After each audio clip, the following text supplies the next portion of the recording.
Hi, good evening. How are you doing? Viewers, wherever you're watching me from, my name is Yao, and you're most welcome to my page. Let's have some brave vibes, okay? Yeah. Especially to those of you who are from Ghana and then Nigeria. My people from Nigeria, how are you doing? And then those who will be watching from across board, those watching from the globe, every country you're watching from, it can be Nigeria, can be Sierra Leone, Togo, South Africa, Guinea-Bissau, Brazil, United Kingdom, Belgium. Um, okay, let me start from countries that I have visited, countries that I knew. Let me greet them first before. Yeah, where can I start? Okay, let me start from my neighbors. Yeah, my neighbors. The Ivory Coast, Cote d'Ivoire, Abidjan. Those from Abidjan, to my brothers and sisters in Abidjan, I say good evening, my brothers and sisters from the Ivory Coast. Well, I am part Ivorian, yeah, because my father is from there. We're from Enibre Crow, so. But unfortunately, I cannot speak the French language, but I still have sisters and brothers in Ivory Coast.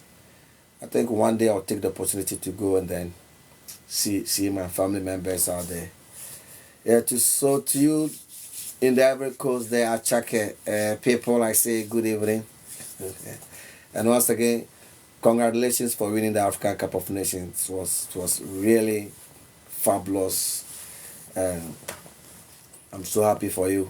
It wasn't easy, yeah, because hosting the rest of Africa and you being a host, especially the pressure comes on you all the time because everybody will be expecting the host nation to win, the host nation to win. So you get a whole bunch of pressure. And the fact that you started the tournament also very in a weird atmosphere. The Ivorians never started very well. It started in a very bad fashion, but fortunately for you, Ghana messed up, and then the Ivory Coast got the opportunity to progress to the next stage of the competition, and then they went ahead to win the trophy. So that's really a remarkable achievement from the Ivory Coast. So my Ivorian people, once again, I say congratulations. Yeah. Um, I just watched a little bit clip that somebody sent to me. I think it's from Nigeria, and the person said about 300 Nigerian school children have been abducted by gunmen and unknown gunmen. Let's pray for their safe return to their respective families. I think the world is kind of rough nowadays. A whole bunch of conflict here and there, and if it's come to a situation where you cannot live in a world with peace and we live in a world with fear because you don't know what will happen to you the next day. That's one thing that I think is very horrible, and I believe the Nigerian authorities will check and make sure sanity prevails in Nigeria. Nigeria, one of the most beautiful countries in Africa, but I think Nigerians are facing a whole bunch of armed factions, and I think to be very appropriate for the leadership or the politician, the current president Tinubu, his entire uh, like a presidential crew, please. They should beef up the security in Nigeria. They should beef up. I remember some years back, Boko Haram took over again. It took some 100 girls, and I don't even know if all those girls are back. But I just got the news, and I feel so sorry, especially to the families who, if indeed it's a true figure the number I got is the true reflection of what the video I got shows, then it's very horrible. But I pray for their safe arrival. And also, I hope the whole world comes to a, a permanent, peaceful uh, atmosphere where we can easily move from one country to another without fear or favor. I like the American system. The country is so united in a sense that you can easily move from one state to another, like state, without being interrogated by police or no police checkpoint. Unlike, well, I'm from Ghana, or biologically originally from Ghana, and I quite remember when I was in Ghana. If you want to travel from one region, our country we say regions. So if you want to travel from one region to another region, you find it very, very, very difficult to get to the other destination, because on your way you could see a couple of police officers line up on the highway. Then they will be forming some barricade. Sometimes you go and then they will stop you, inspect your car. The rest is history. They will be inspecting your car. The rest is history. But here in America, if you are moving from one state to another state and you want to travel without being stopped by the police, just follow the road regulations. You don't have any issues with the police. No overspeeding, no reckless driving. Just drive according to the stipulated, like posted requirement on the road. You can drive from here to Los Angeles, California area. No policeman will stop you because you are driving according to the regular or the required posted driving limit. So, but I remember Ghana, no, you can't drive from one place to another place for more than 30 minutes without being stopped by police. I don't know now, but for the past years when I was in the country, that was a very stressful moment. If you want to travel from one state to another uh, location, is very, very difficult because the police are everywhere.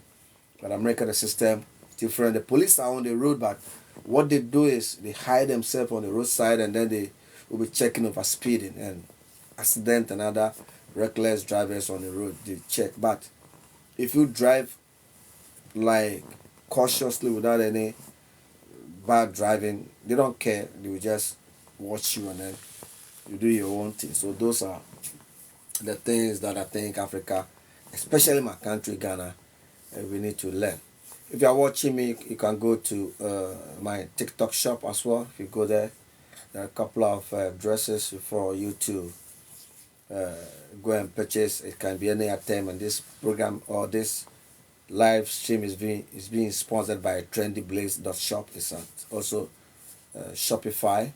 TrendyBlaze also have a variety of items they sell on their page. It can be camera, it can be surface stick, it can be mobile phone, it can be room furniture, it can be TV stand, female, male dresses, makeups or beauty. I said anything. If you go to TrendyBlaze.shop, you can find them. And then you can also go to the TikTok shop. Just go to my page, TikTok shop. You go there, you can find a lot of stuff from TrendyBlaze.shop. And their prices are very, very cheap. They can also ship to any destination of your choice, and it is free shipping. They have some of the items with 30% off. So probably you not spend much buying from there. You spend less. If you want to buy from TikTok shop, you just go to my page, click on the shop button, and then you go to the page, and every time you see, you can purchase it. Once again, welcome back. If you are new here, It's good evening here in America. I don't know where you're watching it from. I don't know the time out there. So I say good evening. For those of you in Philippines and Japan and I think Australia, it's good morning at this time. So if you are watching me from that side, you can also greet me good evening. But over here, I'll tell you good morning. And if you are watching, you can let me know where you're watching from. It can be America, every state. Yeah, you guys are watching me from. You can just type and then you move. Okay, let me come to my Nigerian people. This is the reason that I decided to do this live stream because of the video that I got. And it seems Nigeria appears to be one of the countries people see unsafe, especially when you are from other country and you are going to Nigeria. People see the country as an unsafe destination for visitors to visit.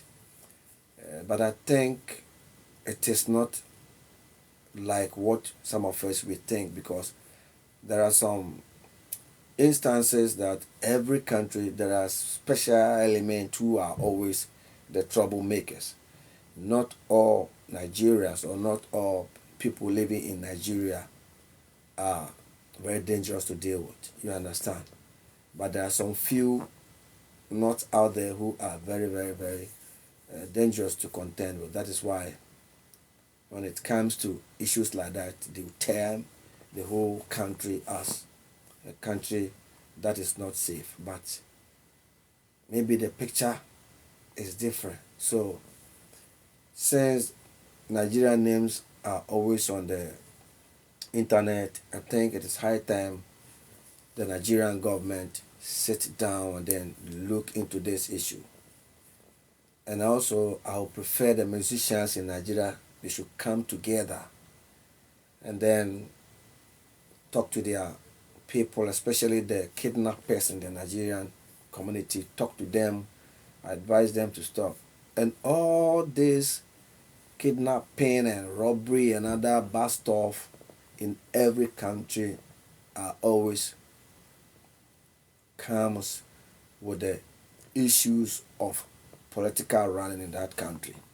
Sometimes some of the bad stuffs, the positions, sometimes they also encourage those bad elements who are always causing pandemonium or problems in certain countries. The positions are sometimes also very, very dangerous because they also encourage when issues like that happens. Instead of we Africans especially taking the political aspect out of it and coming out with a solution that can help to eliminate all those bad individuals, all those bad personalities in the country. No. Then we politicize it and then we be accusing the incumbent president. They are not doing their job, they are not doing this, they are not doing that, and that is how people are being subjected to certain issues or problems or robbery or whatever. But I think Africa, we are all one. One thing I like about America is America, they always see the country first. America always see America first. They don't look at their political differences when they want to build or they come under attack and they want to resolve the issue.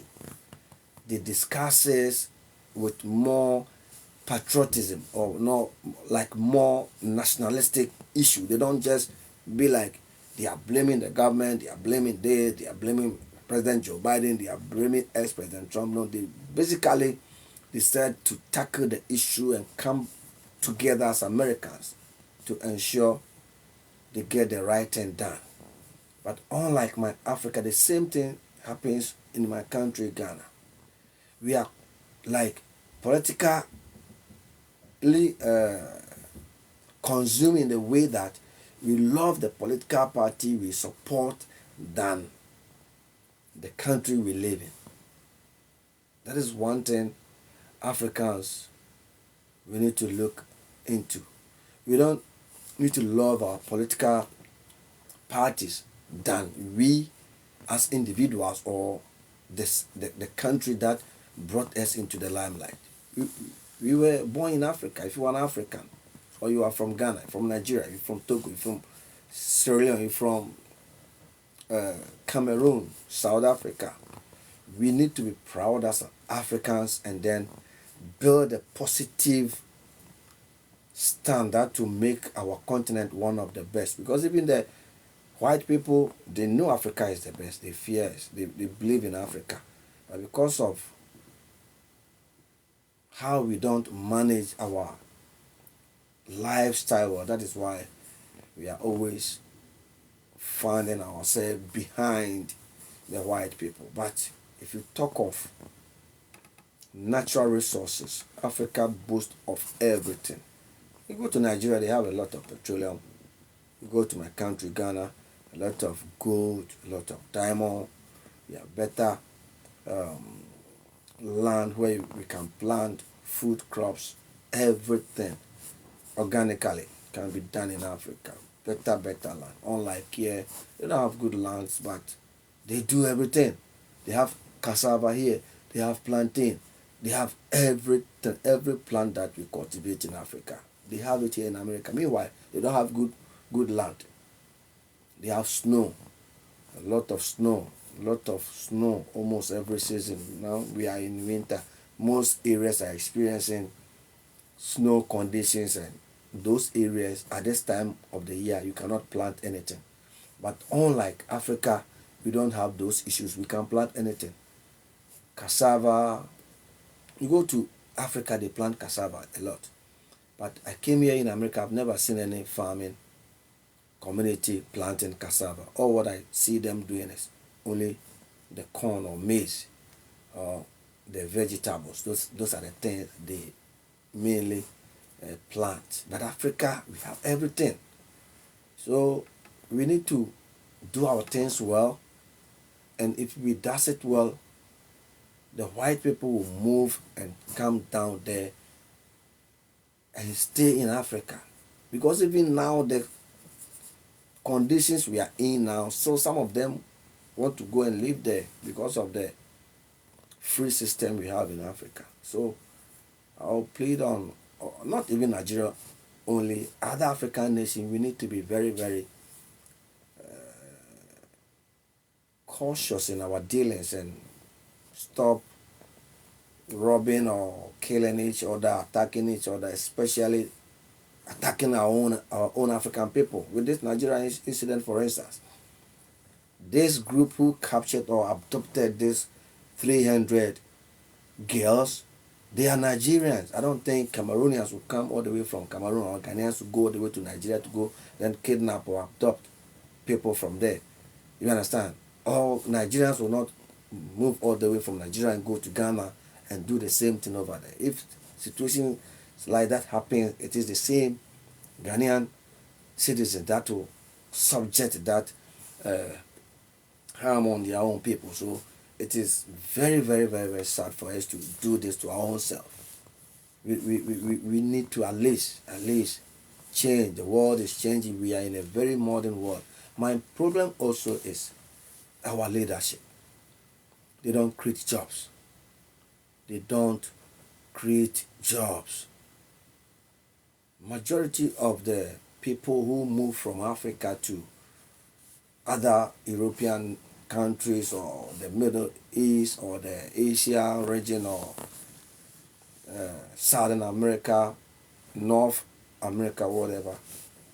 Every African move from Africa to those destinations all because of job. So I think if there are a lot of jobs in Ghana, a lot of jobs in Nigeria, nobody will travel all the way from Africa and come to either America or Europe or Asia to go and work. No, it is because our politicians, they don't create jobs. So that is why we are struggling. My country, for instance, Ghana, there are a lot of places where politicians can go and create job in those areas, but they will not do. And all the jobs in my country are centered in one location or one region. So if you are from my country and there are specific jobs you want to do, the location you are or you were born, you cannot find that same job there unless you travel all the way from that area to the south. That is where you can get that type of job to do. Unlike America here, if I work for Walmart or I work for TikTok, TikTok is global everywhere. TikTok everywhere TikTok is. So if I want to work or use TikTok, I don't have to travel all the way to different country before I want to use TikTok. I can use. I will stay everywhere, use it. It's global. You come to America, there's a company called Walmart. They also have Safeway. They have Giant. Those companies, they have all these companies or this works in every state you live in or every area you are, you can find similar job. So let's say I live in Massachusetts and I am somebody who loves to work in a store. I'll go to Walmart in Massachusetts, depending on the city I live in. I'll go there less than an hour, 20-15 minutes, apply. If I get the opportunity, I can work. So it will help me to stay in my area because the job I want, I don't need to travel away from my state to another state to go and work because the job I want to be working with, that company, it is in my area. But you go to Africa, my country, for instance, Ghana, it is not like that. All the jobs are in the national capital, Accra or Tema. So if you want to work for a certain company, if you are in the northern part of the country like Tamale, Savalegu, Wa, Nandom, Wale Wale, those areas, you have to travel all the way to the down south before you can get job to do. That is another problem we are facing in Africa. Our leaders don't create jobs close to where we live. So all the jobs are in the national capital. And because of that, our country down south always becomes congested because everybody is coming there to work. So if you go to the rural areas, the places are very spacious, a whole big land you can find. But you come down to the capital area, no, because all the jobs are there. We have cement factory in the south. The whole Ghana, the whole country used to boast of only one national company, that is Gasem. Gasem, that was the country, they do cement that we use to construct houses and roads. And when I was in Ghana at that time, that company was located at Tema. And the whole country, we have only one cement factory. Just recently, our Nigerian brother, Mr. I think Aluko Dangote, also came up with his cement factory in Ghana. And then another man, Mr. Ibrahim, I think Mr. Ibrahim, Ibrahim Mahama, also one of the former Ghana president's son, brother, also came up with his own Jata cement factory. So I think it is easing the pressure from Gasem. And you can tell the whole country with only one cement factory. So how many people the country can employ or the company can employ? How many Ghanaians? They cannot employ a lot because it is only in a small location. But that same Gasem company, if it is America, they will have one in maybe Eastern region, one in Greater Accra region, one in Ashanti region, one in Northern region. At least every region can boast of a factory of that same caliber. But that is one thing Africa, our leaders, they don't care, they don't do. And it's make things very difficult for citizens because they don't have jobs. But the jobs are there, but it is only centered in one place, and they always, what they do is when they want to employ people also, you need to be like somebody who have links to the government. If you don't have links to the government or any political party that is in power, you find it very difficult to get job. That's another problem. If you don't have links with them, getting job is a problem. Most of the job you need to get somebody an intermediate. That person leads you to the company before you can get hired. But here in America, if you want to go and work with a company, you just walk in there, or you go and see an agency. You go there, you tell them, hey, my name is so and so. I'm here looking for a job. Are you guys hiring? They will say, okay, we are not hiring at the moment, but pick a form, fill out. Let's have your information and documents. Anytime there is a position opens, they will just give you a call, and then you go work with them. That's what they do here. You don't need to go and seek clarification or go and look for somebody to take you to this so-called company before you can get access to work with them. No. America, the system is different. Very simple, easy. You just go in there, you go and apply. You don't pay anybody money. But me, my country, Ghana, to find job is difficult. And even most of the jobs, you have to go through monetary drill.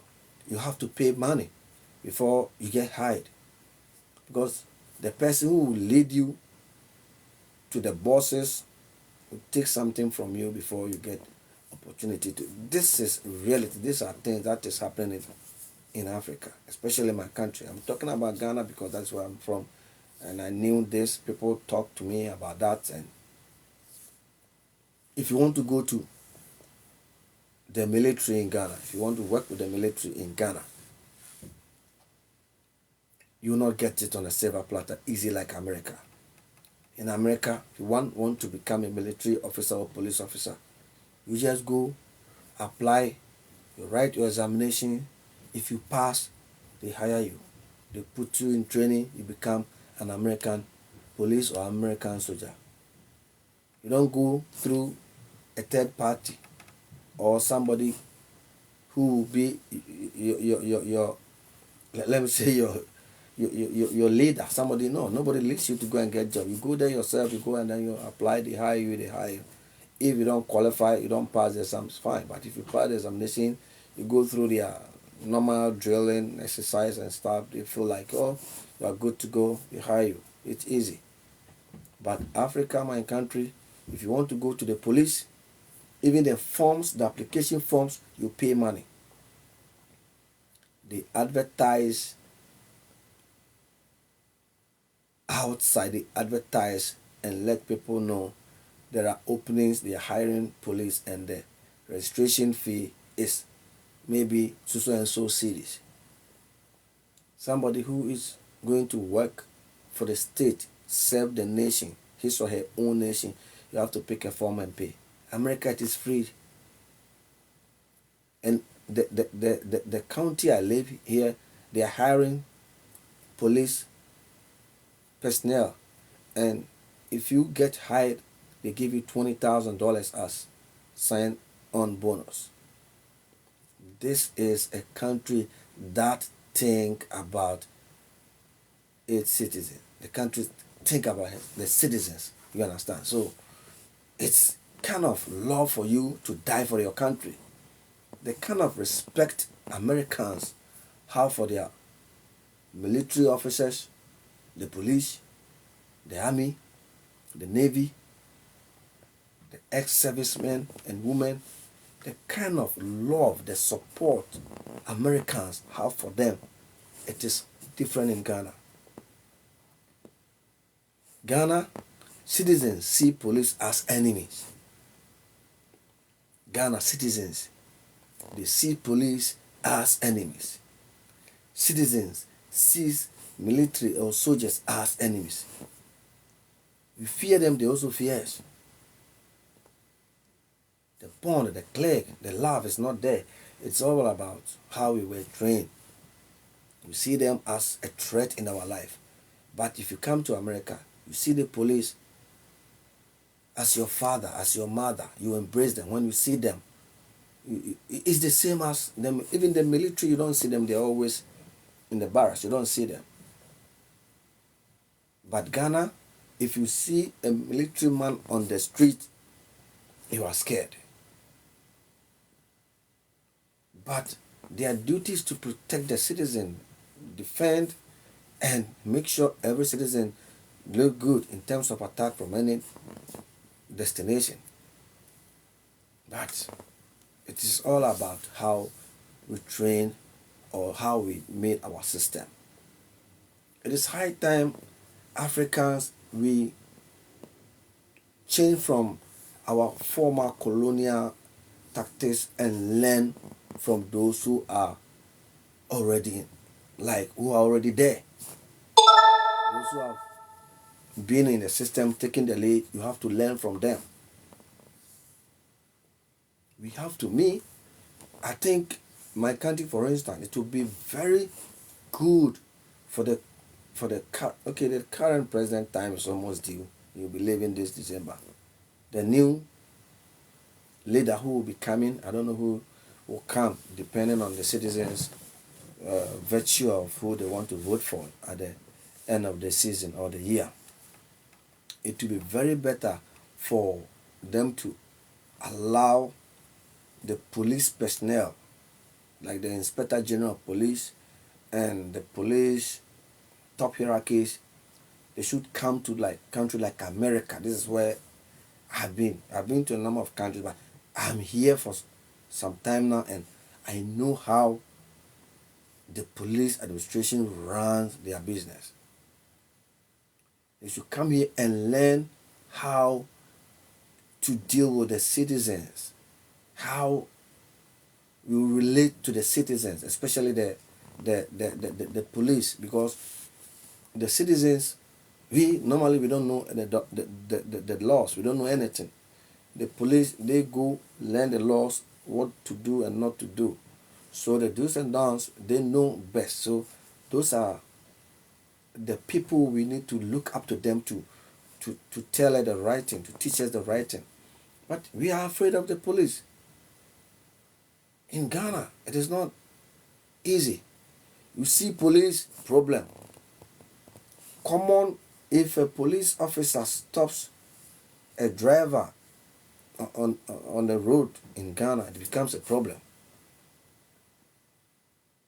America, when police pulled you over, it is always one of the things that I love, even though I don't want to be pulled over by a police. But when they pulled you over, how they will talk to you as an individual, you'll be surprised. You just start the siren when they see you've done wrong. The siren will go pop, pop, pop, pop, pop, pop, pop, pop. When you see the light, they follow you. They follow you gradually, and then they put you on the other side. You stay in the car, and then they will come to you. When they come to you, they'll greet you. They introduce themselves. My name is so and so, and they will be asking you, do you know the reason I pulled you over? Then you'll be like, no, I have no idea. Okay, I was standing here, I saw you were traveling 50, but this road is 20. So you are traveling beyond the posted speed limit. That's why I pulled you over. They demand your license. That's it. They go sit in their car, take down documentation, everything. If you're supposed to be given ticket, they'll come, they give you a ticket, they give you a license, they tell you to go. My country, if you overspeed in my country, the police, they will not follow you and pull you over. They will be standing on the roadside, and you'll be coming. So when you are speeding, they will see. So when they see you speeding, they just stop you. You park. Then you, the driver, you have to step out from your car and then come and meet the police officer. And if you meet the police officer, the rest is history. It is between you and the police officer. No documentation will be taken. Nothing. Not absolutely nothing. So the state is just losing money. The state don't benefit. There are only a few cases where the police administration will arrest you, give you a ticket, and then tell you to go to court. Even they will not even tell you to go to court. They will tell you to go to the police barracks to go and see them there. Sometimes you go and see them at the police barracks, the case ends there. Ghana, police can pull you over and take your car key. Police will pull you over, and then when they pull you over, they take your car key, and then they will hold your car key. Because you've been pulled over, and maybe you are having like back-to-back argument with the police, and they are not satisfied. Maybe the demands they are asking you to submit, you are not willing to. They will just tell you, hey, give me your car key. They will just take the car key away from you. American police will never take your car key unless you are drunk. America, unless you are drunk. Even if you are drunk, they will not take the key. They will tell you to give them a number of maybe a close associate who can come over and then drive your car. And then you'll be detained. They'll take you to jail until 24 hours. When you come back to normal, they see if they test you, you are good to go. You can drive. And then the next day, they allow you to go. They will not tell you, give me the car key, and then no. Those are the practice we practice in Africa. So all these things need to be changed. Africa, we need to move from where we are now. And we'll see sooner idea. We need to learn from people. That is why we go to school. We go to school to learn basic things. You understand? So if we don't want to learn, you will still be the same. You cannot progress in life. And moving to America, I've seen like changes in my life. My thinking is now different. Everything, things that I can do in Ghana, America here, if I do, either I'll get ticket or I'll find myself in trouble. There are things that I'll do in Ghana, it is normal. Nobody cares. It is good. You can do it. But here, you cannot do. Ghana, I can drive without a seat belt. I can drive without putting on a seat belt. Nobody care. Police will see me, they will not care. It is against the law, but they don't care. There are a few cases that maybe you go to Ghana and drive, and then you'll be pulled over because you don't have a seatbelt. But about 90%, you can go and drive without a seatbelt. Nobody cares. But here, you cannot sit in your car without putting on your seatbelt. You understand? Because when the police see you, you will get pulled over. So all these are basic things that Africa, we need to adopt. It brings sanity into the country. It brings sanity and discipline into the community. It is not like you are being, let me say, being forced to do things. But those are things, basic things that also help in your way of driving. Also helps in protecting other drivers. You understand? Because when you don't have your seatbelt, you feel like easy and you can drive careless all the time. And when you get accident too, the chances of you surviving is limited. You have high chances of dying. But if you have the seatbelt, it gives you comfort, and you can't move around all the time. So you become very like attentively on behind the steering wheel. So it's kind of protecting you as an individual. But you don't care, especially me in my country, you don't care. If Go to other African countries too, they have similar things. You can drive, you don't care about putting on seatbelt and stuff. So, and raising children. When I was in Africa, in Ghana, we believe that those here in America, they don't raise their children very well, especially the white people. That's what we believe in. But I moved in here and I found out, oh, okay, they are the best. They give their children better training. The white people, how they train their children, you'll be amazed. In terms of discipline, they are number one. We comes nowhere near them. Discipline, we comes nowhere near them. Those are the things we also need to learn. How we were raised. Me myself, how I was raised. When I moved in here, I saw that there were a whole lot of lapses. There were a whole lot of lapses in my upbringing. There were a lot of things that I thought I should have been taught before even moving to America, because there were things I thought, oh, this is how it is done, but I came here different, very different. In Africa, one other thing that we were also taught when we were in Africa was like over here, life or everything, it's easy. It's like easy and no, but it is not like that. They made us look up to those here that everything here is easy. You don't struggle, you don't work to get this, everything is easy. No. Over here, everything you have to work for it. Unlike Africa, there are things we take it easy. We don't work for those things. But here in America, everything you need, you have to work for it. If you want to buy this selfie stick, you have to work for it. It is not free.